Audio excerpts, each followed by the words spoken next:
જય માતાજી। શું તમે રોજ સાંજે વધેલી રોટલી બીજા દિવસે સવારે ગાય માતાને ખવડાવો છો? પણ શું એ યોગ્ય છે?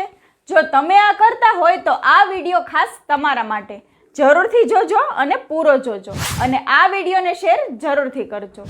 જે પણ વધેલું ગાય માતાને ખવડાવે છે એમને આજકાલ તમે તમારી આસપાસ જોયું હશે, જ્યારે સવારમાં ઘણા લોકો રસ્તામાં ઊભેલી ગાયોને રોટલી ખવડાવતા હોય છે। ઘણા લોકોને થતું હશે કે આ પુણ્યનું કામ છે।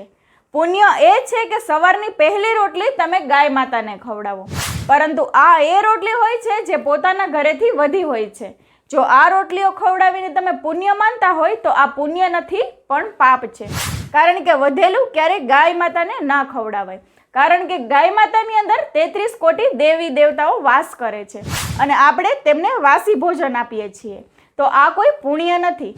તો આજથી જ એવો નિયમ બનાવો કે પહેલી રોટલી ગૌ માતા માટે જરૂરથી કાઢીશું। જો તમે પણ મારી આ વાત સાથે સહેમત હોય તો કમેન્ટમાં યસ જરૂરથી લખજો। જય માતાજી।